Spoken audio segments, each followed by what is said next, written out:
Ini pun sadarnya orang macam lebih kepada discussion sebenarnya, kepada video. Kalau tadi kan bincang-bincang kan. Kadang kalau tadi buat yang biasa tadi kadang-kadang tu kadang saya hanya bercakap, yang lain dia. Dan ada interaksi tu kan. Jadi harap-harap kalau saya menggunakan yang cuma ini lebih kumpulan pun damit, jadi dapat banyak kali discuss. Ini saya bawakan kronologi nuzul Al-Quran. Macam mana sebenarnya Al-Quran ini turun. Sebab pernah kalau pelajar-pelajar bukan biasa belajar kan, belum Quran, tahu macam mana prosesnya turun Al-Quran itu. Tapi kalau orang yang di luar yang dari suara daripada dan Al-Quran pun pernah menyeruak. Ada yang pernah menyoal Quran ini turun cuma tu saja, sekaligus kesaja, cuma usulnya. Saya bertanya ramai yang belum tahu, banyak persoalan-persoalan cuma tu. Katakan aku bertanya.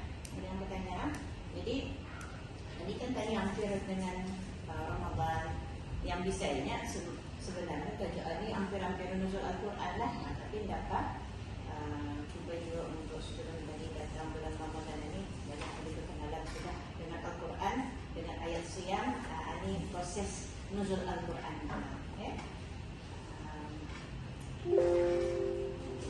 Jadi sebagai penduluan, sebenarnya Al-Quran ini turun secara beransur-ansur.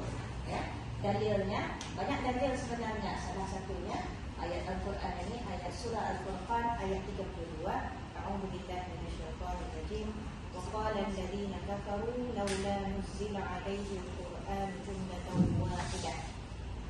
Jadinya orang kafir berkata, mengapa tidak diturunkan Al-Quran itu kepadanya, yakni Nabi Muhammad, dengan sekaligus jumlatan wahidah. Orang kafir dulu kan ada saja alasan orang akan mau beriman dengan Nabi itu. Jadi orang persoalan, kenapa Al-Quran itu tidak turun sekaligus saja? Jadi apa kena jawab? Kadzalika linusabbita bihi fu'adak wa rattalnahu tartila. Demikianlah Al-Quran ini diturunkan secara beransur-ansur supaya kami meneguhkan hatimu. Kenapa diturunkan beransur-ansur itu supaya tetap hati Nabi Sallallahu Alaihi Wasallam. Jangannya, dan kami membacakannya secara tertil, itu teratur dan jelas.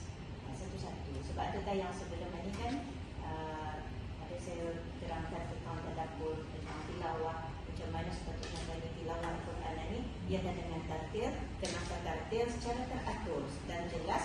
Dan kenapa mesti tertil itu? Supaya tetap hati tadi untuk memahami Nabi lagi macam itu. Apalagi kata ni sepatutnya kami membaca pun perlahan, jangan tergagap khatam. Sepatutnya, ya. Jadi jangan. Adik sekarang tadi Ramadan cuba kita ni. Kalau khatam itu alhamdulillah pun dah baik-baik. Tapi cuba tadi amalkan membaca dengan tartil supaya tadi apa kandungannya. Tidak apa-apa sebenarnya kalau tadi indah khatam sebenarnya dalam bulan Ramadan itu. Limpas pun indah apa. Asal saja tadi membaca dengan tartil.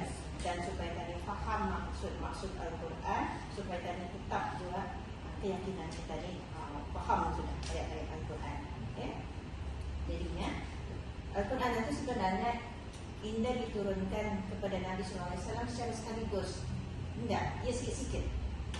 Yang tadi tahu wahyu pertama 5 ayat saja. Bismillahirrahmanirrahim. Kan? Itu saja. Sementara kitab-kitab lain turun sekaligus. Apa dalilnya yang kitab lain itu turun sekaligus? Ini daripada surah An-Nisa ayat 136. Ya ayyuhalladzina aminu billahi wa rasulih wal kitabil ladzi nazzala ala rasulihi wal kitabil ladzi anzala min qabl. Wahai orang-orang yang beriman, tetaplah beriman kepada Allah dan Rasulnya dan kitab Al-Quran yang Allah turunkan kepada Rasulnya, yaitu Nabi Muhammad SAW, dan kepada kitab-kitab yang Allah turunkan kepada Rasul-Rasul sebelumnya. Mana dalilnya di dulu? Jam sama sejak. Okey, dia di sini. Dah boleh saya tuliskan di sini.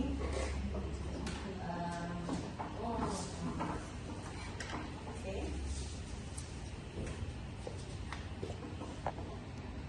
Ada beza Azala dengan Anzala. Nampak sikit tak? Mana?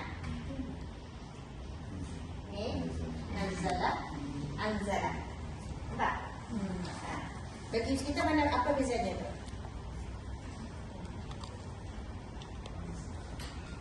Sama je kan? Kalau lihat terjemahan, sama je. Yang Allah turunkan dan kepada kita yang Allah turunkan sama.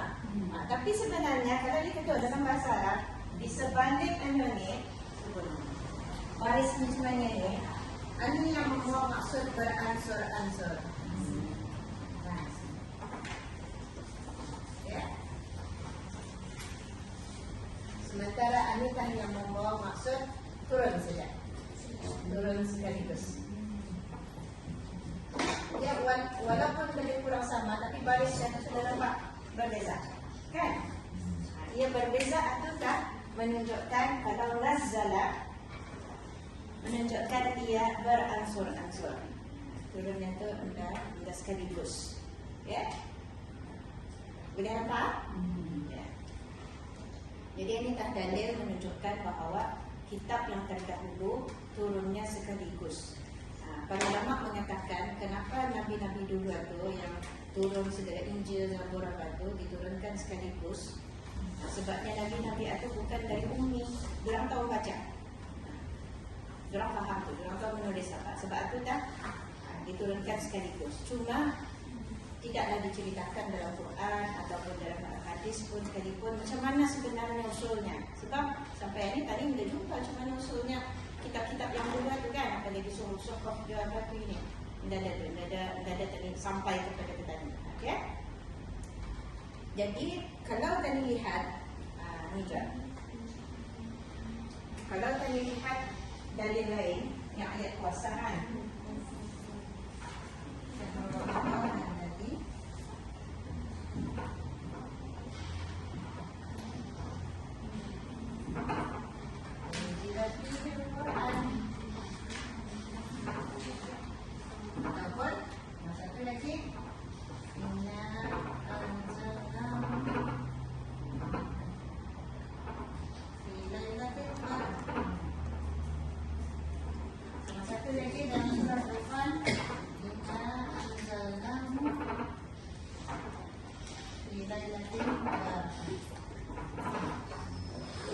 Soal ni lagi timbul persoalan. Semua ayat Quran, tapi menggunakan semua pasal Quran, tapi menggunakan anzala. Kenapa dia sekaligus? Kan yang saya tadi, kalau anzala maksudnya turun sekaligus kan? So ada kitab-kitab dulu. Yang di sini Allah menggunakan untuk Al-Quran nazzala, beransur-ansur. Tapi masalahnya ada 3 ayat lain yang mengatakan tentang Al-Quran di anzala juga, menggunakan perkataan anzala tu. Kenapa tidak? Satu surah itu sekaligus. No. Paham sekitar soalannya? Katanya saya, Al-Quran diturunkan secara beransur-ansur selama 23 tahun, lebih kurang 23 tahun. Sebab itu ayat ini dalilnya Allah menurunkan secara beransur-ansur. Ia menggunakan perkataan nazzala, beransur-ansur. Kitab-kitab yang lain Allah menggunakan perkataan anzala sekaligus. Itu perbezaan kitab-kitab dulu dengan Al-Quran. Tapi masalahnya ada lagi ayat-ayat yang lain yang menceritakan tentang Al-Quran. Allah juga menggunakan perkataan anzala, turun sekaligus kena. Ini itu timbul kalau oleh musuh Islam apa yang anda punya ayat Quran ini, sekejap itu sekejap ini. Di sini dakwah Islam, musuh Islam mengambil peranan. Diorang cuba untuk mendatangkan kekeliruan. Ya. Faham kita soalannya? Jadi kenapa kita? Kan itu satu dari dua mampus ke mampus sekaligus. Aywa, lurus. Jadi yang 3 ayat tadi itu yang menggunakan Al-Quran, menggunakan kata yang anzala sekaligus adalah prosesnya yang awal daripada daripada Lauh Mahfuz ke Baitul Izzah di langit. Jadi ada sekarang di sini. Artinya mesti kita ada yang sudah faham, dapat sudah tahu prosesnya tu. Artinya Quran itu ada prosesnya. Satu proses sekaligus, satu lagi proses beransur-ansur.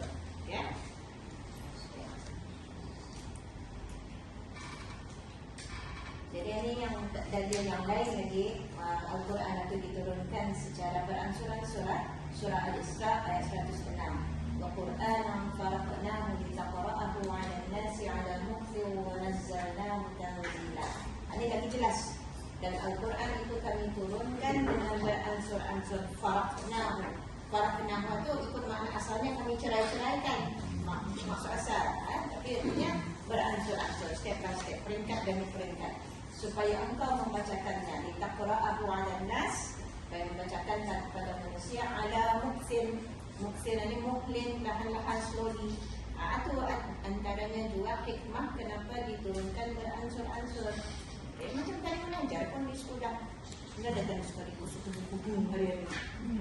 Kali macam di universiti lah, kalau orang Arab memang itu baginya saya buka bah, aku baca sendiri pun terus. Memang keluar periksa. Artinya, tapi tadi dia tak ikut cuma tu kan. Dan dia melihat macam mana Quran ini. Prosesnya pun beransur-ansur, sepatutnya kami mengajar pun cuma tu, beransur-ansur. Wa nazzalnahu tanzila. Dan kami turunkan juga. Dia ditekankannya lagi. Tanzil nazzalnahu. Nazzala. Jadi menggunakan nazzala, dia mau beransur-ansur. Tanzila dengan beberapa peringkat, secara beberapa peringkat. Ini pun dalil yang lain ya. Selepas itu anitah pendapat ulama sebenarnya. Ada 3 pendapat di sini. Satu proses sebenarnya penurunan Al-Quran. Permulaan penurunannya itu sudah diambil kira masa malam qadar. Itu yang kena kira. Yang kedua 2 proses yang macam kita cakap tadi kan, dari Lauh Mahfuz ke langit secara sekaligus, atau yang anzala tadi sekaligus. Quran pernah turun sekaligus, artinya daripada Allah ke langit dunia. Di sana dulu transitnya, dapat transit. Nama dapat transit itu Baitul Izzah. Dari langit dunia itu ke atas Nabi SAW secara beransur-ansur. So artinya ada 2, satunya sekaligus, 2-nya beransur-ansur. Dan yang ketiga 3 proses penurunannya. Ini pendapat ulama ya. Dari Allah, ini lagi dikiranya yang atas lagi, dari Allah ke Lauh Mahfuz, dari Lauh Mahfuz ke langit dunia di Baitul Izzah. Baitul Izzah itu yang dapat transit, nama transitnya tu. Kalau kan bertanya apa sebenarnya Baitul Izzah ini, sampai ini pun orang dah tahu cuma maksudnya. Yang orang tahu saja dapat Al-Quran ditransitkan. Kemudian baru tak beransur-ansur kepada Nabi SAW. Antara 3 ini, dan kami dulu mula-mula sekali. Kami belajar ini sama ni kan? Dulu lah 20 tahun dulu masuk sekolah Arab. 2 ini kan? Sudah masuk universiti, ada kira-kira pendapat ulama baru jumpa. Artinya banyak lagi pendapat ulama tu sudah dikaji lagi, ada lagi. Dulu lagi masa kami belajar, kami mengambil pendapat ulama yang ketiga. Tapi sudah kajian demi kajian lagi, ulama kan makin ramai. Durang mana ni? Kemarin dia lagi tujuannya 2 saja. Mengapa ni? Memang dalam apa bidang pun, dalam ilmu agama pun, kalau ilmu lain saya kurang pasti. Tapi kalau dalam bidang agama, banyaknya memang ada ikhtilaf macam ni, pendapat ulama. Jadi bukannya salah, indah salah. Cuma masing-masing ada dalil. Yang pertama pun ada dalil, yang kedua pun ada dalil, yang ketiga pun ada dalil. Ada dalilnya masing-masing. Kita ni free sebenarnya. Tadi boleh ambil yang mana saja yang kata ni boleh ambil. Akan dikatakan semua salah pun tidak. Jadi ini yang dalil tadi. tadi bincang dulu. Ya, yang saya berikan kebanyakan ulama dahulu setuju pendapat ketiga. Memang kami ramai mengambil dulu pendapat ketiga. Sebabnya 3 kali penurunan itu. Diingat itu dari Allah, ke mahfuz, ke langit, dari langit ke Nabi Sallallahu Alaihi Wasallam. Alun kira juga ada anzala sama nazala. Anzala yang sekaligus, yang nazala yang beransur-ansur. Tapi prosesnya lagi, prosesnya. Okay? Prosesnya ada yang mengucapkan 3, ada yang mengucapkan 2, ada yang mengucapkan 1. Ada yang mengucapkan dia ambil dari anzala juga. Ada yang mengucapkan nazala itu pun dikira. Okay? Jadi kebanyakan ulama dulu memang mengambil pendapat yang ketiga tu yang saya ceritakan tadi. Memang kami mengambil pendapat yang ketiga tu dulu, 20 tahun dulu, dalam 20 tahun yang dulu. Tapi sudah ini makin banyak lagi mengatakan masa kini lah yang banyaknya. Biasa. Lebih terarah pendapat yang kedua. Jadi masa ini ramai yang mengambil yang pendapat kedua tadi 2 kali penurunan saja, yaitu dari Lauh Mahfuz terus ke langit dunia atau sekaligus yang anzala tadi. Selepas itu kemudian diturunkan secara beransur-ansur kepada Nabi SAW atau yang nazala. Ini lebih orang lebih diterima lah. Lebih diterima akal sebabnya dalam Quran pun mengatakan anzala dengan nazala tu sedua lah. Dia lagi payahkan dikira sebagai 3 tu. Okay. Jadi ini dalilnya kalau kan dalam kajian-kajian memang banyak. Dilihat bahawa dalil-dalil yang mengatakan 2 proses penurunan itu dalilnya atau buktinya adalah banyak. Yang tadi 2 ayat itu sudah disebutkan yang dalam surah Al-Furqan dengan surah Al-Isra.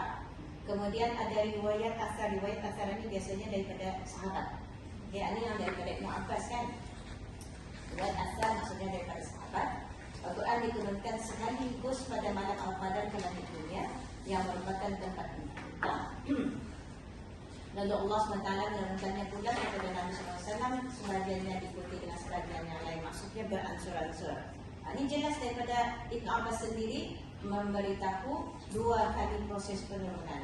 Ada lagi satu riwayat lain tapi dari Ibn Abbas juga mengatakan lebih kurang sama juga, tapi ditambahnya lagi ia membacakan ayat dari surah Al-Furqan dengan surah Al-Isra. Jadi 3 dalil anikah merupakan dalil yang kuat yang mengatakan proses penurunan Al-Quran itu dikira 2 kali saja, iaitu anzala dengan nazala. Anzala daripada langit, Baitul Izzah tadi ke dunia, daripada Lauh Mahfuz ke langit dunia, kemudian daripada langit dunia beransur-ansur nazala kepada Nabi SAW. Hujah. Jadi cuma mana cara menolak tu yang pendapat pertama tadi. Ini yang pendapat pertama tu saya jumpa sendiri, rupanya Allah yarham guru saya sendiri yang mengatakan macam itu. Yang saya dapat dalam keterangannya, rupanya dia punya pendapat yang ini saja rupanya. Baru saya tahu, sudah meninggal baru saya tahu. Sudah balik sini baru saya tahu. Ya, rupanya dalam kelas anda pernah menyentuh, pasalnya bukan pelajaran kami, bukan yang mengajar yang pelajarannya ni. Tapi sudah diundang baru saya membaca karangannya. Apa ni punya pendapat? Baru saya tahu. Jadi kenapa dikiranya pendapat pertama ni kan? Yang pendapat pertama ni dikira satu proses penurunan saja. Ia dikiranya permulaan saja. Kenapa diambilnya permulaan? Alasannya segala perkara hebat dan bersejarah selalunya diambil dari permulaan saja. The first sudah disetkan dan tetap itu jadi kira tak? Kan? Itulah ia punya hujah. Tapi macam benda berapa kuat tak? Saya pun dah sangka ustaz saya sendiri beranukan sendiri daripada itu. Walaupun saya nak muridnya, tapi sebagai orang pencari ilmu ataupun pengkaji, mana je boleh luar tak masuk kepada guru kan? Saya sendiri menolak. Sudah inilah berani dah menolak. Ya. Kalau duduk, kalau dapatnya dia berani menolak ke apa-apa. Maksudnya pendapatnya, ia guru tu, ia bukan. Tapi kalau kami membaca, disuruh baca, kalau kami ketinggalan ke apa, terusnya tahu. Ini kami mana ya? Mana kami? Kami pun terkejut.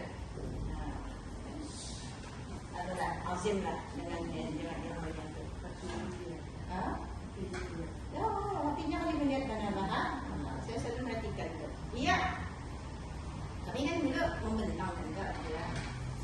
Sedangkan dia tidak nampak.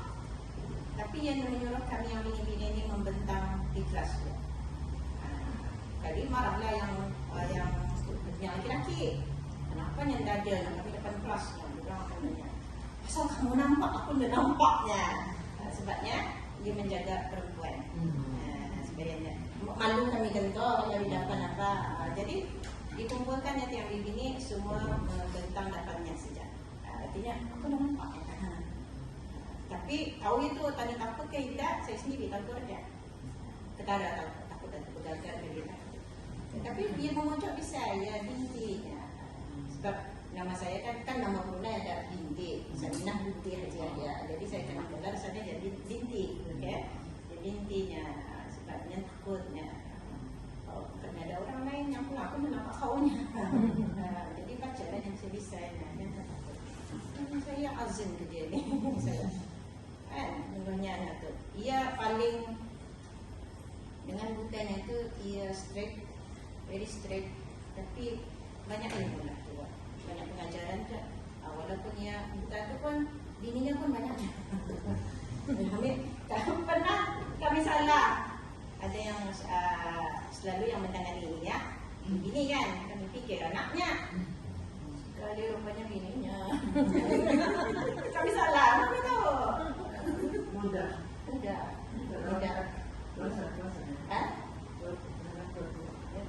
Tapi yang mana bininya tak bininya keberapa pun tidak tahu.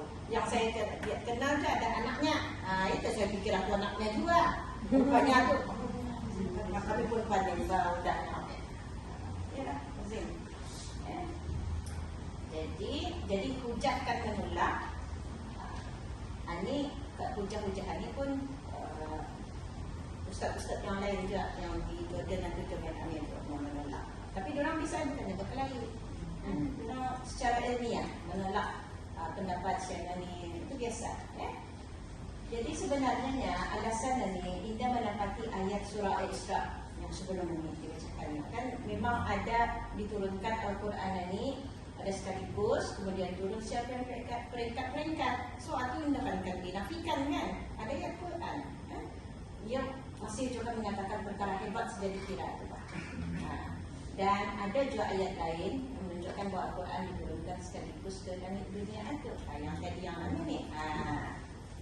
Jadi yang hujah menolak ini, yang orang yang menolak ini masih mengatakan ini pun ada ayat Quran yang surah Al-Isra, surah Al-Furqan itu pun ada. Jadi kenapa tak satu tidak digunakan? Saya pun kalaulah sekiranya saya tahu pendapatnya yang ini dulu, maka saya berdapat, saya mahukan yang ini. Cuma ialah saya sudah gunakan. Sudah sampaikan katanya, kenapa ia berpendapat macam ini. Dan saya sebutkan tadi ya, yang dalil kan. Satunya inna anzalnahu fi lailatul qadr. Dengan surah Al-Qadr, inna anzalnahu fi lailatin mubarakah. Lailatul mubarakah ini ramai yang mengatakan malam yang berkat itu iaitu malam Lailatul Qadar, dan ada yang mengatakan Lailah Mubarakah, Lailah Syahrul Ramadan, dan mengira kepada Lailatul Qadar. Biasanya banyak pendapat tafsir. Okay. Yang tadi menolak hujah pertama. Ini yang menolak pendapat yang ketiga tadi, yang ada tiga proses penurunan. Pendapat ketiga mengatakan Al-Quran turun dari 3 tahap, dari Allah, kemudian ke Lauh Mahfuz, kemudian ke langit dunia. Dan banyak yang dikira. Dan seterusnya kepada Nabi SAW secara beransur-ansur kan. Kebanyakan ulama masa kini tidak mengambil kira penurunan Al-Quran dari Allah Taala ke Lauh Mahfuz itu. Artinya apa-apa yang dari Allah memang turun juga semua ke Lauh Mahfuz. Memang semua, bukan saja Quran. Apa-apa takdir kita ni pun semua terletak di Lauh Mahfuz. Jadi ada tidak dikiranya. Sebabnya segala apa yang dikandungi oleh Allah sememangnya berada di Lauh Mahfuz. Ini pun ada firman-Nya, bal huwa Qur'anun Majid fi Lauhin Mahfuz. Artinya apa yang ada sudah Quran itu memang di Lauh Mahfuz letaknya. Anda tak lagi dikira memang semua daripada Allah. Apa yang takdir kita pun memang daripada Allah. Tapi semua yang ditakdirkan oleh Allah itu letaknya di Lauh Mahfuz. Ya, so tidak payah dikira lagi yang dari Allah, sebab memang semuanya daripada Allah Subhanahu wa Ta'ala. Ya. Jadi solusinya yang diambil hilangan tahap ini ada dua saja, sebab yang saya cakap tadi anzala dengan nazala. Anzala lauh mahfuz, langit dunia itu secara keseluruhan, kemudian nazala dari langit dunia itu dah kepada Nabi SAW secara beransur-ansur. Payah orang bincangkan, lihat betapa telitinya para ulama membincangkan dari awal berapa tu tahap, berapa ya. Supaya yang saya lihat itu, saya juga pun terfikir kenapa lah ini pun ada dibincangkan secara mendalam, tapi memang buat proses dalam ilmu itu kan, memang itu pun kan dibincangkan. Ya. Okay. Cuma mana dinyahan? Orang bertanya, mana di Baitul Izzah, macam mana lauh mahfuz itu sebenarnya tidak semua makhluk yang tahu. Dia dapatkan diketahui sebab yang segala lauh mahfuz, Baitul Izzah itu macam mana kedudukannya, macam mana usulnya, macam mana bentuknya, semua ini dah perkara-perkara ghaib. Istilahnya kalau dalam suluddin ghaibiyat, perkara-perkara ghaib. Kalau perkara ghaib itu indah dah kami tahu macam mana. Walaupun akan ada cuba juga mengkaji, indah juga hampir ilmu tadi ke sana. Sebab itu dah kalau dalam perkara tafsir kan, ternyata Ibnu Abbas tafsir kan ada tiga jenis.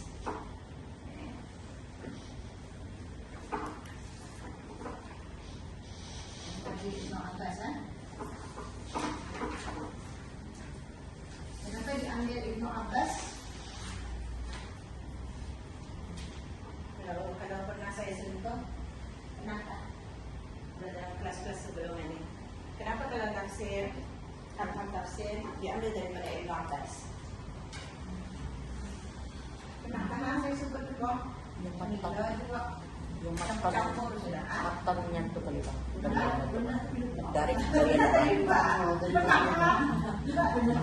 Macam macam ada coba macam indah juga itu tuh. lebih direct Pak, direct daripada Rasulullah. Ustazah memang belum Ustazah pasal saya tak pernah dengar. Ya. Yes. Ada barangkali translate kali mungkin. Dari sisi Ibnu Abbas. Kita ni kenalan dulu dengan Ibnu Abbas. Kali kenalan dengan Ibnu Abbas. Okey, kalau dalam ilmu tafsir, ya, Ibnu Abbas ini terkenal dengan nama terkenal Al-Quran.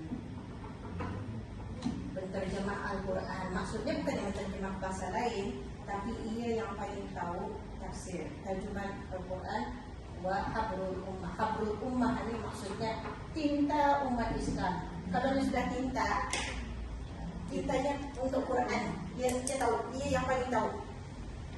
Sebab apa? Tahu kita doa yang paling popular, doa masyhur, Allahumma taqfihu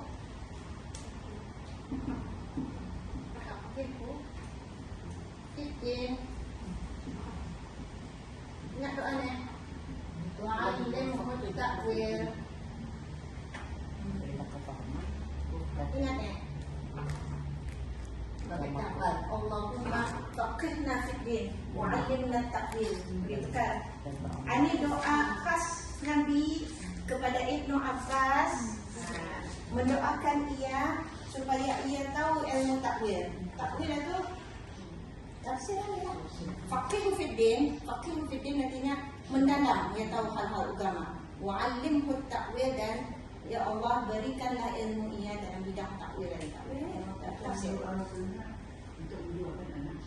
Yes, boleh benar. Didoakan anak-anaknya Allahumma faqihu fid din. Jadi jenis tafsir di sisi Ibnu Abbas ada 4, ya.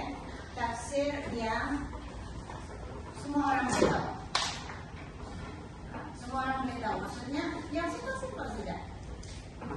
Bismillahirrahmanirrahim, dengan nama Allah yang Maha Pemurah dan Maha Penyayang. Tahu tadi kan? Semua orang boleh tahu maknanya. Oke? Melayu. Oh, yang betul. Okay. Yang kedua, tafsir yang orang-orang saja tahu. Orang-orang saja tahu. Artinya dari segi bahasa. Macam yang saya tadi, Bismillahirrahmanirrahim. Allah yang Maha Pemurah. Dengan nama Allah yang Maha Pemurah dan Maha Masih Adil. Tapi tahukah maksud Ar-Rahman, Ar-Rahim mana-mana dari segi bahasa? Nah, itu orang-orang sejarah tahu kan? Pasal biasa orang dari segi bahasa orang hanya tahu. Okey. Kalau yang ketiga, tafsir yang ulama saja tahu.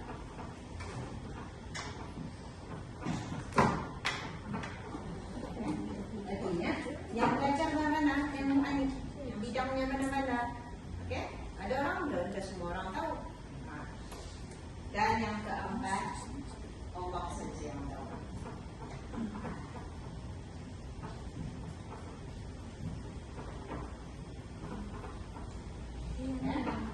Jadi artinya yang semua ini semua bilang Allah tahu juga, yang semua ini semua bilang Allah tahu. Tapi sudah sampai yang mana Allah saja yang tahu. Tidak mungkin kali semua, tidak mungkin orang Arab, tidak mungkin ulama pun yang tahu.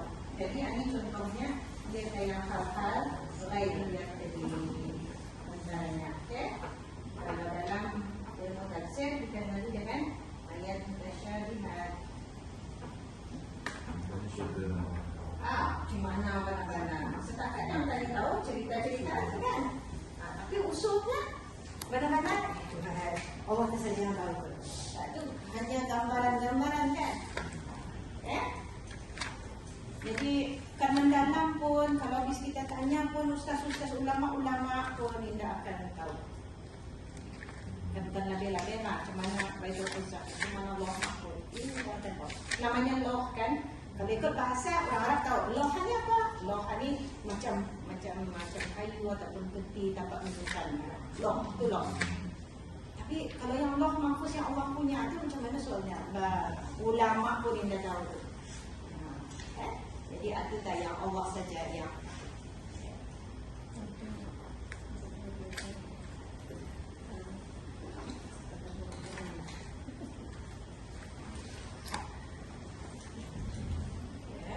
Jadi apa hikmahnya? Ada sedikit-sedikit sudah tadi kan hikmahnya penurunan Al-Quran dari Lauh Mahfuz. Itu menunjukkan bukti kewujudan Lauh Mahfuz itu sendiri. Ada sebenarnya, cuma tadi kita tahu cuma maksudnya. Dan ia saksi dan sebaik-baik bukti keagungan Allah, keluasan ilmu, kehendak dan hikmahnya. Allah saja yang tahu apa hikmahnya. Semua sekali tersimpan di dalam Lauh Mahfuz itu. Dan tiada lagi sebarang keraguan, malah bertambah keimanan manusia kepada Allah SWT. Sebabnya kan apa yang ditakdirkan untuk kita ini semua sudah Allah tahu. Jadi kenapa lagi kita akan sehati? Go ahead saja tadi, yang penting tadi usaha. Dan manusia yakin terhadap petunjuk Allah.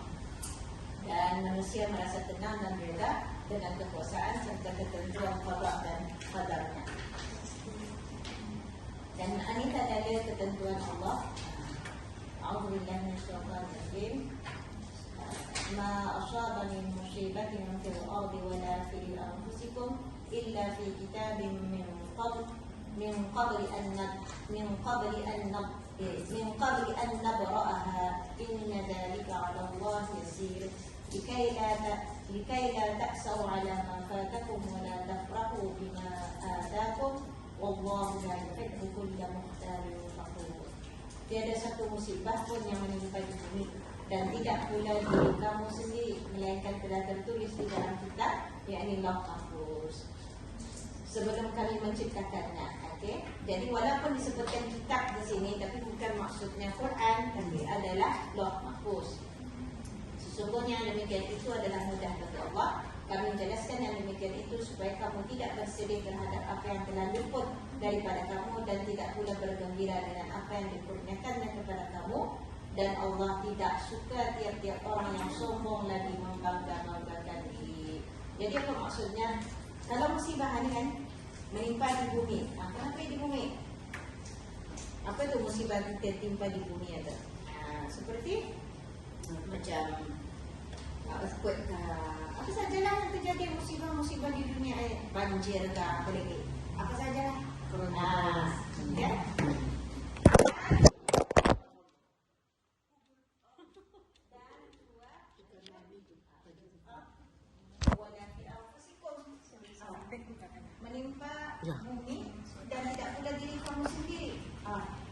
artinya musibah yang khas. Ini umum, fil ardi, umum kan? Ini lebih khusus. Jadi apapun musibah yang tertimpa atas di bumi dan tidak juga pada diri kamu sendiri. Artinya apa saja musibah yang menimpa? Musibah kematian, musibah eksiden, musibah sakit, musibah kesedihan, apa-apa saja tadi kena sakiti, ataupun musibah juga kan. Jadi ini umum, ini lebih khusus. Kenapanya? Coba tadi lihat, ini tadabbur juga. Kenapa diulang nih? Ilah. Sini sudah ma ini harfun nafiyah, menafikan. Tidak ada musibah yang menimpa ya, di bumi dan tidak juga pada diri kamu. Kenapa kena ulang nih? Tidak pulanya kan? Kenapa diulang? Ini sudah. Ini ada lagi. Beza memang beza. Sebab mengkhususkan itu nampak dia khusus dan indah juga yang terjadi arah dirimu sendiri. Sebabnya yang terjadi arah dirimu sendiri itu tak yang lebih tadi orang fokus. Ini baru tadi merasa fil ardi, musibah fil ardi yang kita. Anda semua tadi merasa gempa bumi. Alhamdulillah belumnya Anda merasa. Apa hal yang di Indonesia yang baru ini di Malang kalau Anda silap. Ini Anda merasa, orang lain yang merasa. Kan? Ataupun apa lagi yang musibah-musibah yang teruk-teruk, Tsunami. yang tsunami itu, dia tadi dia merasa. Sebab itu dah ditekankan wala fi anfusikum. Kalau kamu dah merasa musibah fil ard, setentunya kamu merasa musibah di diri kamu sendiri. Jadi musibah itu tidak akan tertimpa kecuali memang sudah tertulis. Memang sudah tertulis. Sebelum diciptakannya lagi musibah itu memang sudah tertulis, ya. Dan yang semua itu memang senang, mudah, yasir bagi Allah. Dan kami jelaskan tentunya kenapa likailah taksau ala ma fatakum. Jadi jangan kamu bersedih kalau kamu kehilangan apa yang ada di dunia dan apa yang ada pada diri kamu sebab musibah itu. Jangan tersedih. Likailah taksau sebab tertulis sudah. Kan? Faham kan? Jangan sedih. Tapi adanya di sini wala tafrahu bima atakum. Dan jangan juga kamu gembiranya apa yang akan datang kepada kamu. Kenapa pulang tidak boleh gembira? Kan sudah tertulis, aku dah pulang. Kenapa pulang tidak boleh gembira? Sementara. Ayah, sementara saja tu, jangan terlampau happy.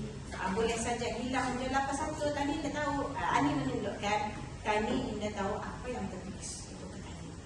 Jadi menafikan orang menafikan kalau orang berpenuh buat apa tadi usahanya. Semua sudah tertulis indah. Ya. Tadi anda tahu apa yang tertulis tadi. Sebab itu tadi usaha. Kalau tadi menunggu saja cuma ini aja tadi dulu. Makan pun indah, apa pun indah. Kan? Kita menunggu saja sebab tertulisnya kadang-kadang. Coba coba challenge orang macam tu. Kalau orang memikirkan macam tu pula, ada usaha. Kan? Jadi tu janganlah tak mau sedih kalau kami kehilangan sesuatu dan jangan terlampau gembira kalau kami diberikan nikmat. Sebab tidak putih tadi lampau gembira tadi terbuat maksiat.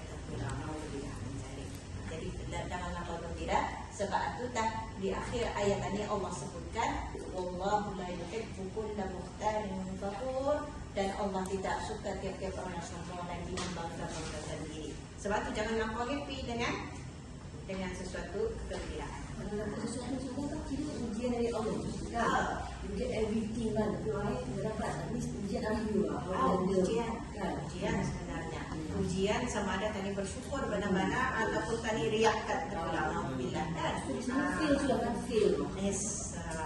Kita jangan sangka nikmat yang tadi dapat itu konon apa kelebihan. Allah saya aku kan. Ada tu. Ingat sejak ayat tadi. Itu artinya istidraj betul. Terus. Yang itu boleh cakap sini. Kalau sembahyang, itu pun istidraj kayaknya. Naik pangkal. Bukan lagi nikmat istidraj. Kita kan kita tak tengok orang. Kami lah dia di minit kami. Maksudnya dia Allah tu bagi dia nak Allah bagi. Dia Allah bersih dan bersih. Banyak kau sebenarnya doa yang dari niat. Tapi itu telah bukannya nikmat, benar-benar nikmat kan. Ya. Jadi katanya mesti ingat, katanya nampak barang semua itu tadi sangka baik saja yang memang hanya mungkin dia tahajud kat malam. Dan tadi melihat pun, I think, pendapat saya sudah. Tadi melihat macam, ya Allah tadi bergembira ke orang-orang tu, tadi anulah berusaha lebih untuk diri sendiri dan melihat kepada diri sendiri how we can make ourselves better. Bukannya sekadar ada pada untuk cukup apa yang untuk yang tadi lalui hari ini. Kadang kan tadi menilai orang ini ikut nilaian ke tadi tapi sebenarnya tadi pun cukup sudah, alhamdulillah. Orang lain itu katalah harta orang banyak tadi indah, tapi mana tahu orang ada yang dari segi keluarga orang ada, tadi tahu cukup dengan keluarga tadi. Allah tu adil. Adil. Lebih ke sini, lebih sini pada sini. Terus, ya, alhamdulillah. Alhamdulillah. Kadang terlupa kadang kita ini. Dan apa pun kadang sifat manusia kadang. Saja, kalau mau nyata mana hisap itu? Apa? Kalau hisap itu. Sangat tinggi kan, banyak tanggungjawab kan. Jadi syukur saja apa yang ada. Banyak dia pikirkan. Jadi wahyu. Okay. Jadi Al-Quran ini adalah wahyu. Apa beza Al-Quran dengan wahyu?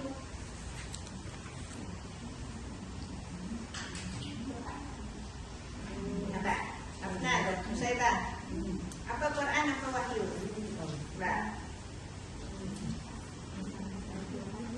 Apa itu Al-Quran? Apa itu wahyu? Al-Quran kalamullah. Betul kalamullah. Kenapa dia Al-Quran wahyu?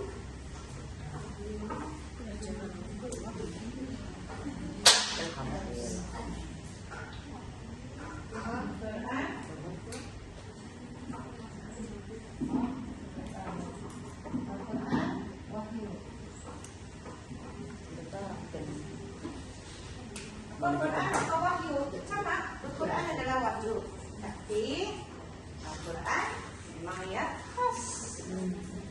Khas. Ini memang khas. Jadi ini tadi umum. Kenapa ia umum? Sebab ia ada dua Al-Quran. Al-Quran dan dua As-Sunnah. Sunnah wahyu, hadis satu bawah itu. Bukan saja hadis qudsi. Sunnah itu pun hadis Nabi sendiri. Itu pun wahyu juga. Pasalnya apa? Sebab ada ayat Quran mengatakan wa ma yantiqu 'anil hawa. Nah, ingat wa ma yantiqu 'anil hawa. Dia tidak bercakap ikut hawa nafsunya. Wa ma yantiqu 'anil hawa in huwa illa wahyun yuha. Yang Nabi cakap itu pun sebenarnya adalah wahyu. Surah An-Nisa. Surah An-Nisa ayat 4 kalau tak silap. 4 dan 5 ataupun 3 dengan 4. Wahyu ini ada dua, Al-Quran dan juga sunnah.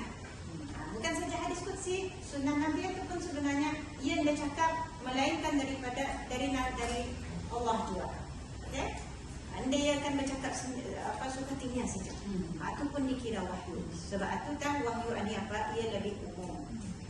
Cuma memang ada setengah kata yang faham wahyu ini Al-Quran, tapi sebenarnya sunnah itu pun adalah wahyu juga. Okey, dalilnya dari surah An-Najm ayat 3 dan 4 kan.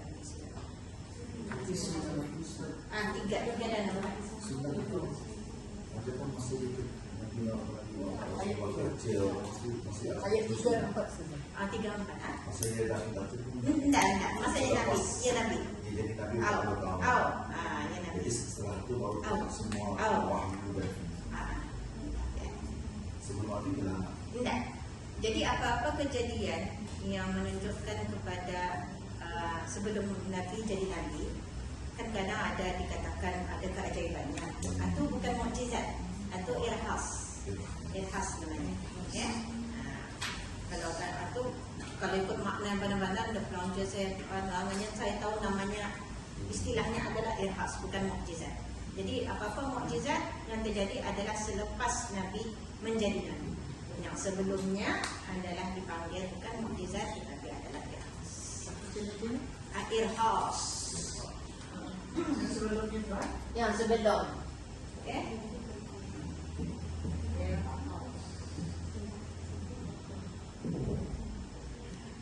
Masuk je. Ni kadang-kadang Supaya kami. lurus. Irhas atau bukan mukjizat.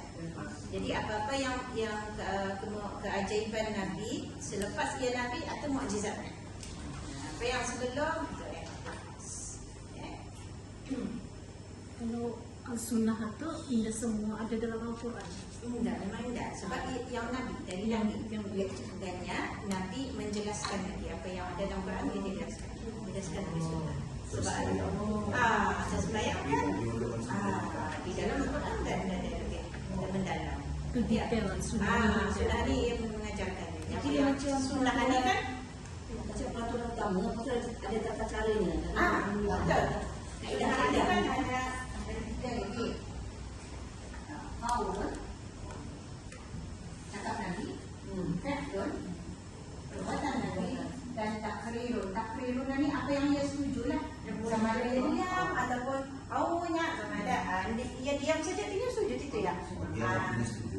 Nantinya setuju. Ya, gantinya dia yang melarang. Sebab kalau yang melarang itu memang niat cakap. Percakapan dan perbuatan dan persetujuan Nabi. Itu takrir. Ya. Takrir. Mereka banyak lagi sebenarnya cabang ilmunya. Saya tu patutnya tafsir saja, tapi masuk je sunnah, masuk je hadis, masuk juga akidah. Sebab itu dah yang asalnya juga memang semua itu agama ni Al-Quran. Yang lain itu semua mencatat. Macam mana juga kami kan Usuluddin, masalah tu di mana-mana institusi pun Usuluddin itu terkenal yang atas letaknya. Memang sebab tu syariah itu kurang di bawah. Kenapa? Itu asasnya. Itu syariah undang-undangan dari Al-Quran. Dulu kena persoalkan tu, kenapa sikit Usuluddin dulu awal, Usuluddin dulu awal. Kalinya Dr. Madani kan, Ustaz kami yang dulu, dia orang ni tak faham ni apa maksud Usuluddin. Kan usul, yang asasnya, jemaah tu yang dulu. Yang dulu mesti tahu. Tapi pun baru sebenarnya, baru termendalami ahli sunnah wal jamaah. Banyak rupanya lagi kami belum tahu. Sebenarnya ilmu tu itu tu Makin belajar makin banyak. makin lama. Makin banyak question satu dan dia answer. Kalau usahakan masih lagi tak tahu lagi Ya. hanya habis. Banyak lagi Banyak saja yang belajar kita kan. Banyak lagi kan ya. Kalau bukan bidang kami itu bukan itu. Indah pulang kami disyaratkan untuk mendalami mana kalau saya bilang bukan bidang. At least tahu basic saja. Dan faham. Kan mendalam itu ya Allah sakit kepala. Kami sendiri masih belajar. Kami adakan dalam seminggu sekali kadang berjumpa dengan Ustaz. Paksa kalian dah. Kadang dengan sama je dalam kata ni sibuk-sibuk apa tu. Kalau malam dah boleh masuk, silakan masuk silakan. Ada tu Ustaz yang mengajarkan macam teraki apa ini kan mau mengajar itu. Kalau tadi di sini Quran nanti turunkan peringkat-peringkat. Bagus. Sebelum Kan, itu tu. fokus satu. Terus Hatta anu kan pun juga kalau lihat dari segi penulisan Nabi menyuruh menulis apa cakapnya dulu. Dia nyuruh nulis Quran boleh. Segala cakapnya jangan. Sebab dia takut apa? Takut campur-campur. Komplitkan satu dulu baru. Dia takut campur-campur. Dia dipersetujui kan. Apa cakapannya, perbuatannya dipersetujui. Kalau yang persetujuinya macam atau banyak yang Ada yang cakap tu kalau sekiranya Indah luruskan apa, semua yang cakap. Kalau anda silap, nanti saya cek balik. Tapi dalam bab tu, bukan bab. Kalau saya dah silap lah. Itu yang macam yang dah cakap kan. Dah cakap, dah. Sebenarnya boleh. Boleh makan. Boleh makan. Tak. Binatang tak ada. Macam biawakan. Kalau minyak itu 10 tahun kan? Oh, lah. Ada orang cakap baik kan? Panjang. Tahu. Ada yang cakap baik, tapi saya pun dah tahu. Saya pernah makan. Kadang-kadang kan dari Mesir di apa tu, entah macam mana akan proses masa itu. Berampus. Ada kononnya juga berampus. Mula babu kan tu mengandungkan buat sup. Tak perlu ada rasa apa-apa. Macam ya lah, rasakan baik. Jadi baik. Artinya bukan kan, maknanya boleh makan itu saja. Sebab dog itu kalau dilihat pun ia macam badan macam biawak tapi bersih lagi ya. Bersih lagi dog. Kalau biawak itu mereka tidak pernah. Dog saya. Tapi kalau Ustaz, kalau Nabi dia itu dikategorikan itu sahih. Itu masih itu. Hatta yang lain itu pun juga ikut siapa perawinya. Lurus. Hatta yang tiga-tiga itu kan dia yang kaul, fair. Melihat siapa yang membawa berita itu. Kalau perawi-perawinya itu lurus, semua orang-orang yang adil semua ada penilaian-penilaiannya itu dari segi menentukan status hadis itu dari segi sahih atau tidak. Tertakuti kan ada yang Kadang orang ambil anunya Pak, ceritanya kayaknya. Sabda Nabi SAW itu ini akan ambil. Sedangkan ini akan dia perawi-perawi riwayat siapa. Itu orang bilang yang telah itu. Walaupun kami belajar juga, tapi bukan terbidang saya. Jadi masing-masing kami punya bidang. Kalau kami bukan mana itu, Cek dia authenticity itu lah dalam bidang. Jadi wahyu ini ia turun nazala bihi ruhul amin ala qalbika litakuna minal munzirin. Jadi memang wahyu ini diturunkan ataupun ruh al-amin yang membawa. Siapa ruh al-amin ini? Malaikat Jibril. Ya, ke dalam hatimu wahai Nabi Muhammad supaya engkau orang-orang yang memberi peringatan. Okey. Jadi wahyu ini Quran itu kan wahyu. Ia disampaikan melalui dua cara. Satunya, ini yang paling berat yang ditanggung oleh Nabi. Sebabnya bunyinya bising, gema lonceng besar. Itu pun rasa tani macam sakit kan? Kalau bunyi lah lonceng, itu pun sudah sakit. Mempunyai dentingan yang sangat kuat. Ada satu riwayat mengatakan sahabat seperti melihat betapa orang Nabi keberatan. Kalau yang menunggang satu tunggangan, misalnya unta ke apa, jadi Nabi keberatan. Hatta yang unta itu pun keberatan. Itu barat benar. Sampai Nabi berpuluh-puluh, dia ada satu yang mengatakan cuma tu ada dia tu berat itu. Jadi Nabi sahabat pun tahu. Dan memang ada riwayat tu menceritakan. Satunya masa Nabi atas tunggangan, keduanya kadang-kadang dalam satu pertemuan, kalau Nabi diam makan, atau dia jauh diam, potong-potong seperti apa? Itu Allah alam. Dia bilang saya meneliti apa ayatnya. Lupa tu sebenarnya juga banyak tak ingat itu. Memang ada dalam kitab-kitab, tapi ialah ini lagi kita teliti apa lagi cerita ayat-ayat apa tu. 600 juta surah. 600 Iya tebak kan. Dan ini wahyu yang kalau dibawa oleh malaikat Jibril yang datang menyerupai seorang manusia lelaki. Kalau cuma ni ringanlah. Antaranya yang masak, tapi bukan pulang yang itu saya kurang pasti. Adakah yang menyerupai lelaki yang mula-mula sekali? Tapi yang kena makhluk kan? Kena makhluk. Dan ada satu tu dapat benar-benar masa yang dalam berkumpulan dan yang Jibril datang. Yes, itu je tu yang tentang al-iman wal ihsan al-iman wal Islam wal ihsan. Itu je tu. Okey? Ya, jadi seorang tu datang tapi sebenarnya Nabi. Dia duduk depan Nabi sampai bertemu kedua-dua tu kan. Tapi Sisanya para sahabat diorang biarkan saja, diorang biarkan, diorang yang mengacau. Ya, dia tu berlalu, Nabi tanyakan, tahu kamu punya siapa dia tu? Jadi orang tu, tadi pun faham, rupanya sahabat melihat juga Jibril yang menyerupai seorang lelaki. Hebat juga dia. Kan? Maknanya itu tu menyerupai seorang lelaki. Jadi itu lebih ringan. Jadi kenapa Al-Quran ini cara beransur-ansur tadi sudah disebutkan kan dalam Al-Quran ada mengukuhkan hati Nabi Muhammad SAW dalam menghadapi tabiat buruk dan watak keras masyarakat Arab yang terpaksa bagi sahabat ini.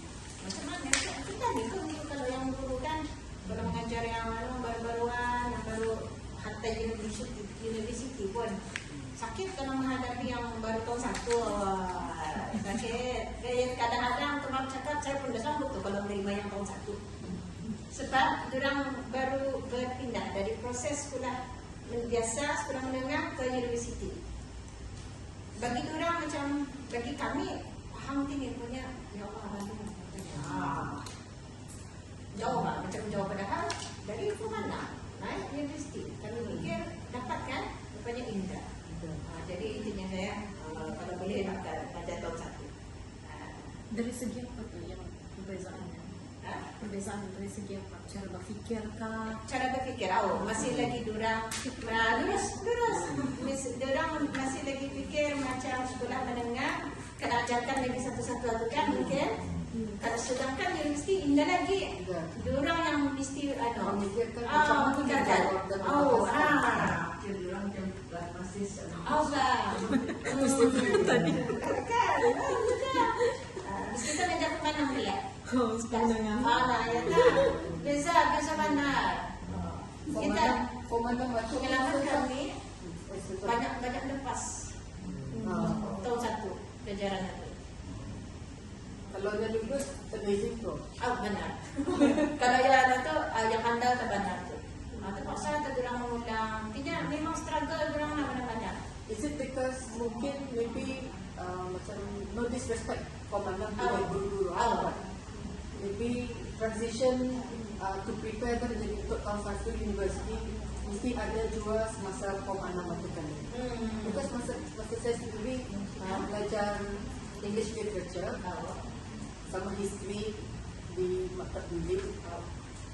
Macam English literature tu tadi yang baca cerita bunyi sana. Enggak dikupas dia warna ni. Cuba fikirkan ni homework macam ni. What 250 words. I'm like, what? Bukannya ahli ceritanya kan. So jadi macam kita ni dengan Quran, ayat tadi Ustazah bagi, kenapa yang ni, kenapa diturunkan? Masa ketika bila dan apa cerita sebaliknya. Macam kenapa perkataan ni and not this one.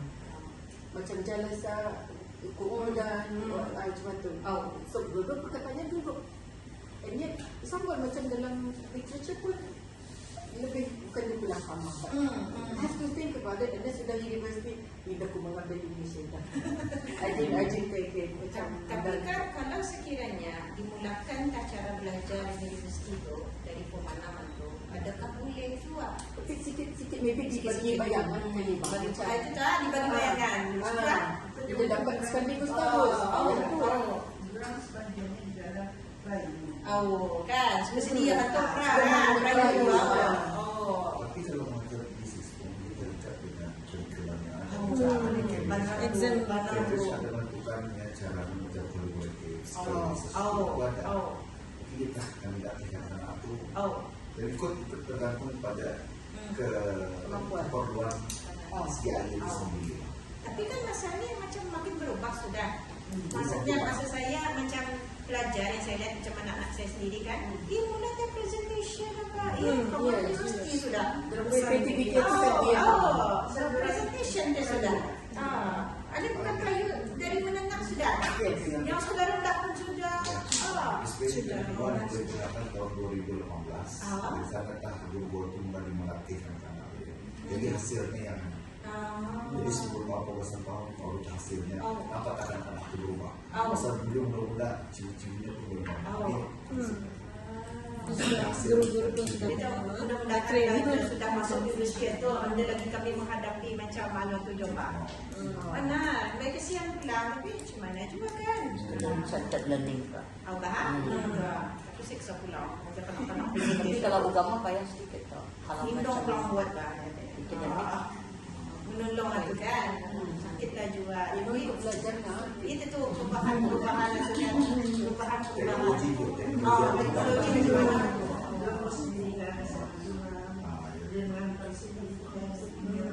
teknologi lah membuatkan itu. Itu kami menghadapi kesukaran itu kan. Terpaksa terpulang kami lowkan kami punya standard sedikit. So that they can apa? catch up. Ha? So they can catch Oh. up. Rasakan anak tapi still sian lah sebab kami bandingkan dengan Malaysia Malaysia saya sendiri terkejut kamu universiti kamu membaca jurnal sudah kami di Indonesia belum Pak jadi saya ketinggalan rasanya bila bandingkan Malaysia sudah cuma tahap universiti kami universiti juga tapi indah kami biasakan student kami dengan jurnal memang Konten mulai dari rumah. betul. Sesuatu dengan expose. Artinya macam saya ambil inisiatif sendiri tadi juga pencara yang sendiri mesti mencatat. Sedangkan di Malaysia, durang rata-rata semua sudah cuma tu. Kalau Indah merujuk jurnal itu pulang salah. Artinya tinggalanlah buat gunai sedikit lah. Jadi mudah-mudahan saja kami pun ambil inisiatif biasakan dengan jurnal biasakan. Mereka tahu pulang tu, mereka tahu lah macam yalah, durang dah terbuka kan.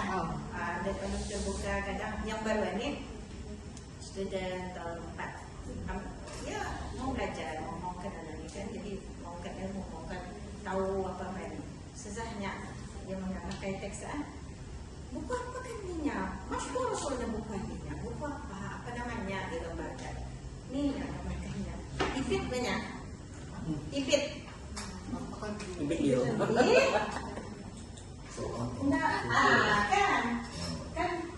kan kalau dalam mana-mana buku kalau rujukan dalam footnote ada kan dalam bahasa Latin bilang ni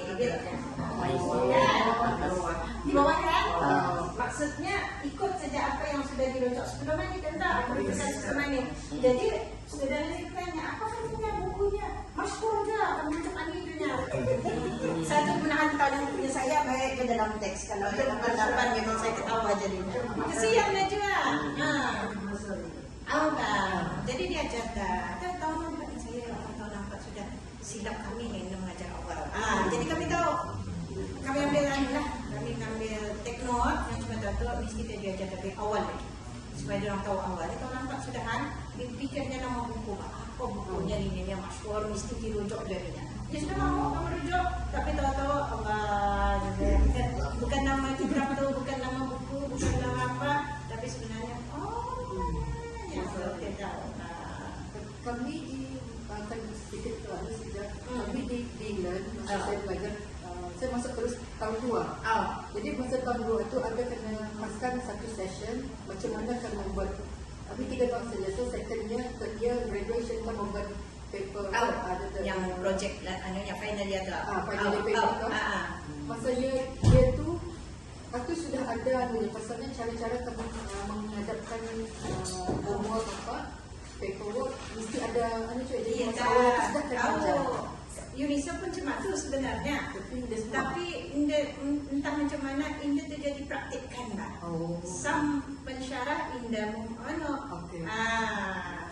kalau yang pensyarah jenis yang mengikutkan kepada kena ucap long straight macam saya kata kena ucap straight padahal untuk kebaikan orang sudah tahu 4 tahu orang ini tu macam seolah-olah baru tahu tu kajut sebenarnya sebenarnya ikut silibus memang sudah ada mesti ada tapi itu tu diorang macam sikit lah payahkan catch up jadi kalau sudah lepas satu dia rest tetap supaya catch up memang rest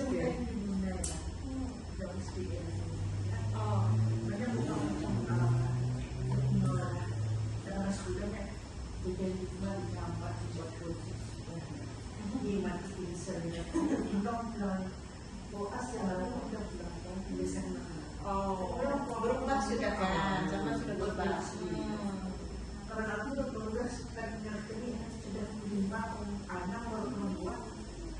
Nah, Terus kalau semua nama Pak Suja tadi terima kan? Jadi kan saya bandingkan saja dengan Malaysia. Ya Allah, tinggalan yang mana-mana ya orang university level degree itu pun sudah merujuk jurnal apa itu ini. Orang apa jadi mereview pak, paper jurnal itu. Oh, kami pun terkejut. Kami tak ada tu. Dia tak akan dibiasakan. Tapi, yalah, adalah sikit. dan jumlah jurnal yang datang ke Brunei di yang ke uni di Indonesia barangkali sudah luas. Tapi masalahnya online kan ya? Online. Jadi kan membiasakan orang merujuk aturan juga. Sama tak mengelakkan orang mengajar orang jangan copy paste sampai plagiat ada kan? Ini banyak nih case plagiat. Dia tak payah. Macam mana yang kami ni akan mempaskan? Mesti dia berhujah tu kan ya? Macam mana pun berhujah macam seolah-olah orang tidak tahu lah macam mana akan buat copy paste saja. Copy paste okey lagi kalau tahu caranya. Ini plagiat habis pak, copy berhabis. Sandal poin semua. Ini dia salin semua. Ulah-ulahan semua. Kata kalau dia di satu kelas dulu tu in his own words, okay. Nak ketara kan? Ini ketara sangat kan ni? Kalau mana? Word by word. Entahlah. Kalau kita ni tahu kita ni tadi guru kan? Bersih, sejuk nak tengok. Jual ni kan? Ada tak masalah tu. Mungkin kita dimulai dari awal itu. Iya betul. Paksa sebenarnya dari awal. Hanya ialah ada juga kepayahannya. Sebab tadi itu kita watak keras ni. Tapi yang buruk dan watak keras. Ialah ada juga yang payah kan diajar tu lah. Ada yang alhamdulillah mau mendengar cakap. Jadi itu sebenarnya supaya kukuh hati tadi. Jadi beransur-ansur. Dan ini sebenarnya penurunan ini pun sudah dikira mukjizat. Spesialnya apa? Spesial Quran itu. Quran itu sudah termukjizat. Dia turun beransur-ansur pun dikira mukjizat juga. Sebab apa? Kitab-kitab sebelum ini bukan beransur-ansur. Kemudian ini juga mudahkan sahabat untuk menghafaz Al-Quran dan memahami maksudnya. Ini hukum-hukum mestilah bertahap seperti pengharaman khamar. Bertahap-tahap mana harus mengharamkan. Kemudian lagi bukti Al-Quran ini bukan ciptaan Nabi. Kalau ciptaannya kenapa Anda tahu sejak? Ini beransur-ansur. Ini mana tahu? Tapi walaupun cuma itu tetap serasi dan konsisten serta tidak bercandahan antara satu sama lain. Tarikh nuzul Al-Quran ini. Cuma itu kita selamat sudah. Banyak cerita. Tarikh nuzul Al-Quran sebenarnya beza pendapat. Yang kita ni tahu 17 Ramadan kan saja. Tapi sebenarnya coba bisa kita fikirkan. Kalaulah benar 17 Ramadan kan yang akan disambut nuzul Al-Quran. Sedangkan yang kita ni tahu inna anzalnahu fi lailatul qadr. Quran turun Lailatul Qadar. Yang Nabi apa? 10 hari terakhir. Jadi kenapa dia 17 Ramadan? Kena kita terfikir. Kan? Ceritanya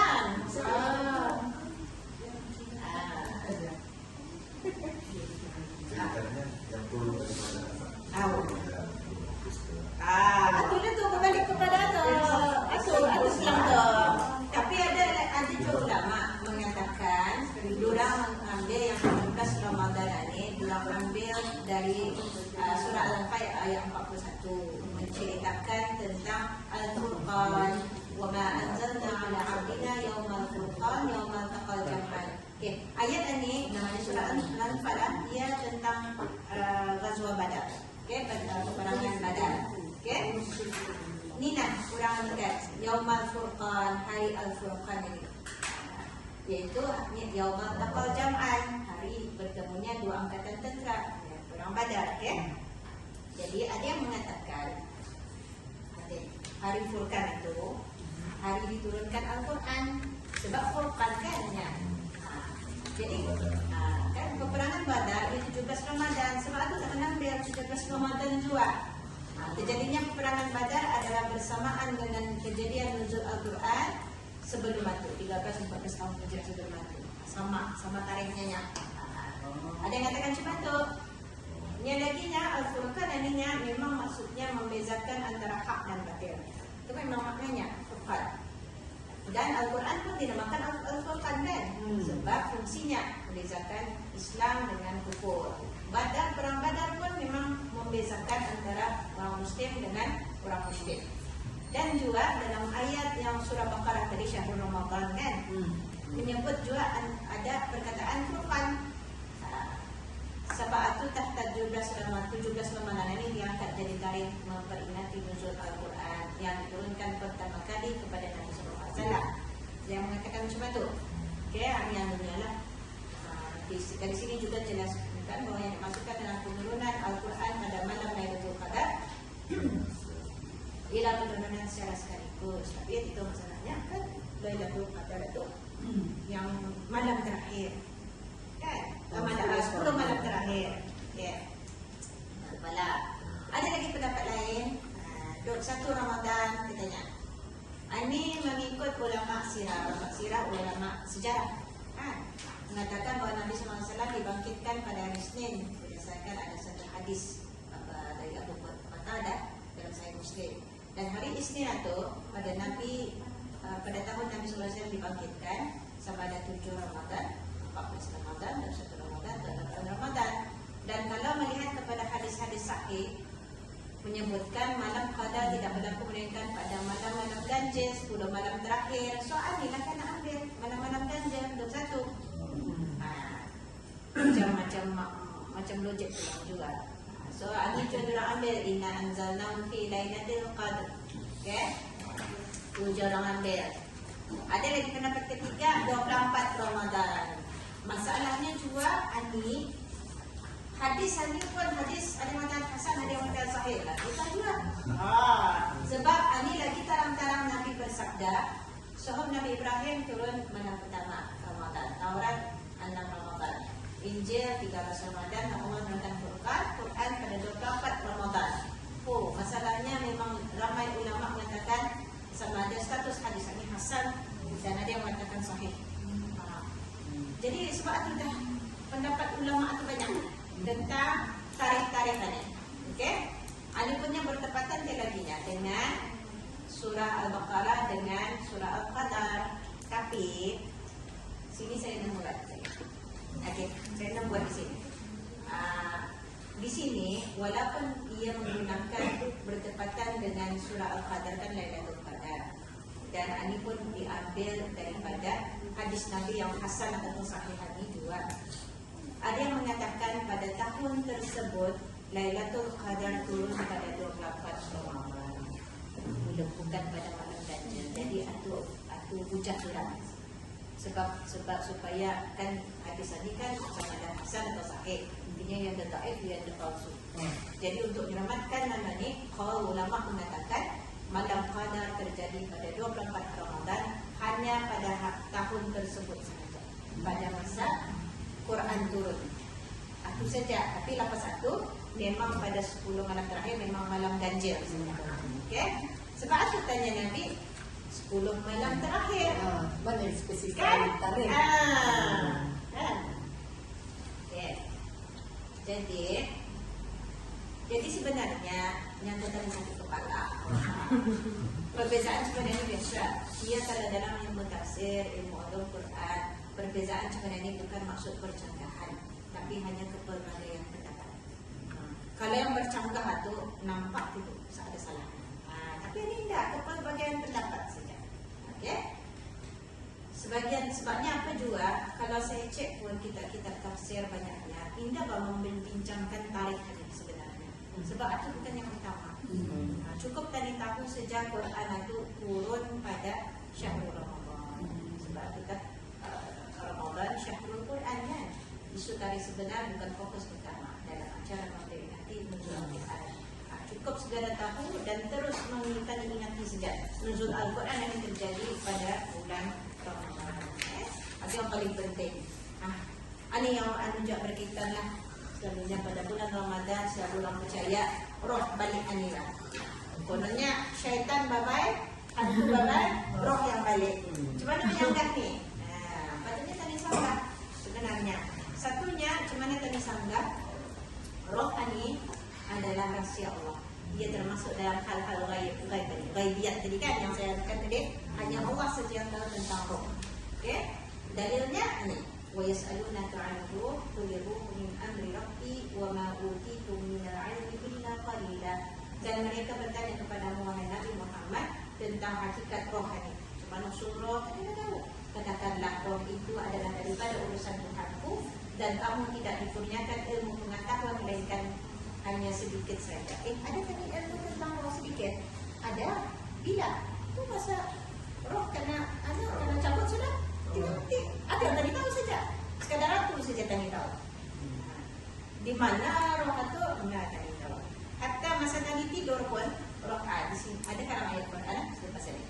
Ini pun dia juga qul la ya'lamu man fis samawati wal ardi ghaiba illa Allah wa ma yash'uruna ayyana yub'atsun. Katakanlah tidak ada sesiapa pun di langit dan di bumi yang mengetahui perkara gaib melainkan Allah, dan mereka tidak mengetahui bila mereka akan dibangkitkan semula. Mereka tidak tahu.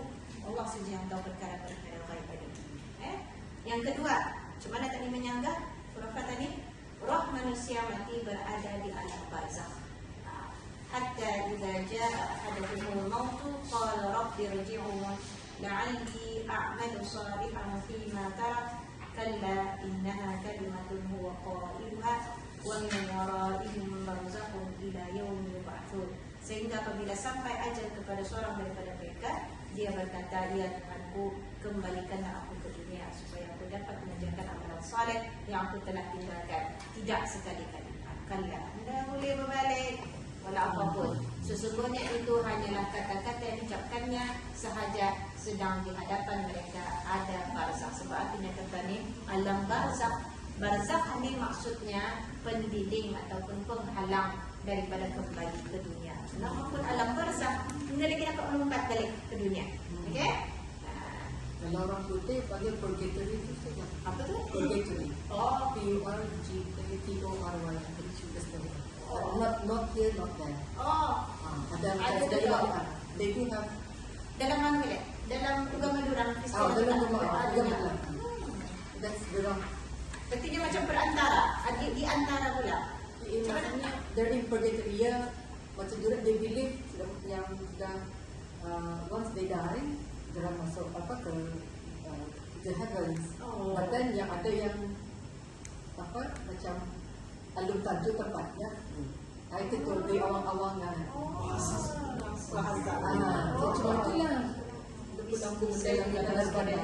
Ya tak bisa itu kalau sekiranya ada kalau pelajar manukan antara mana kan antara yang Islam dengan Kristian macam mana tentang alam barzakh.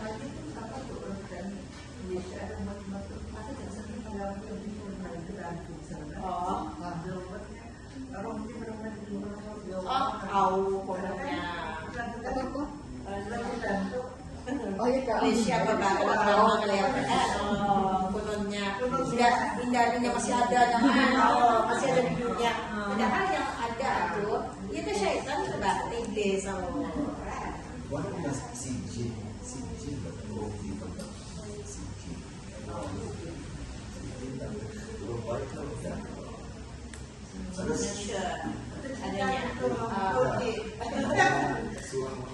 Ada dalam ayat Quran bilang kan?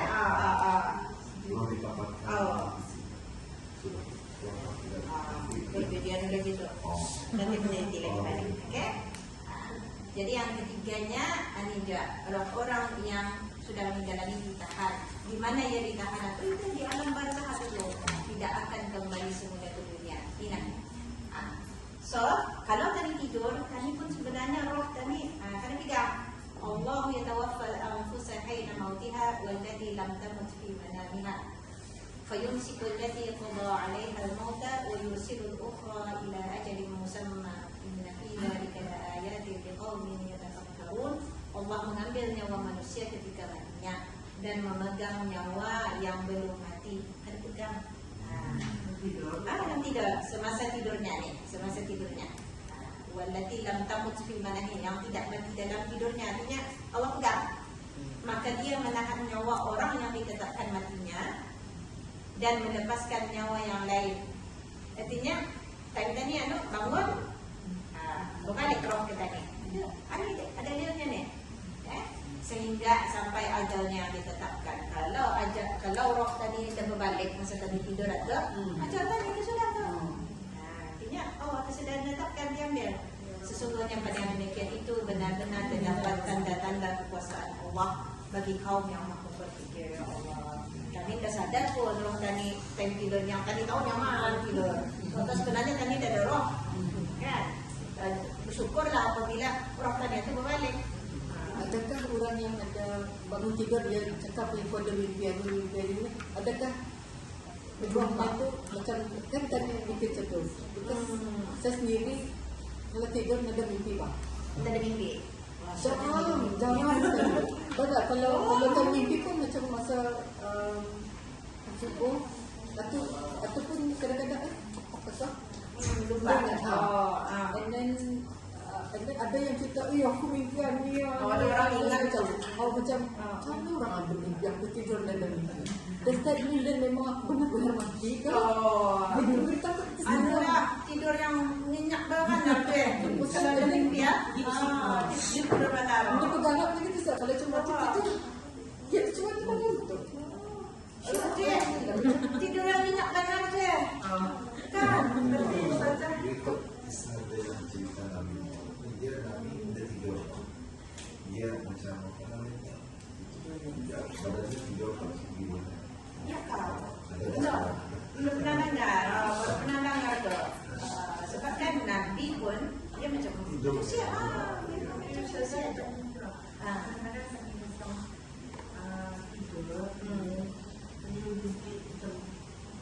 Orang mati lah. Kita tahu kan, sebenarnya mati sudah nak. Ada tak pandang orang mati kalau dijual semua orang Kita tahu. Sedangkan roh orang yang anak tu sudah dia alam barzakh sudah. Dia alam barzakh sudah. Masa yang kuasa Yelah, anda kan berayam kan. Sebenarnya kita sebenarnya dalil Quran saja. Memang roh tidak akan balik. Kalau ada tadi macam tadi mimpi, tadi apa tu, itu tadi Allah lah. Sebab mungkin itu tadi sebab selalu mengenang. Ada tadi termimpi, kan? Dan katanya dia selalu sedang dan bulan puasa. Allah. Jadi itu mimpi. Termimpi Allah.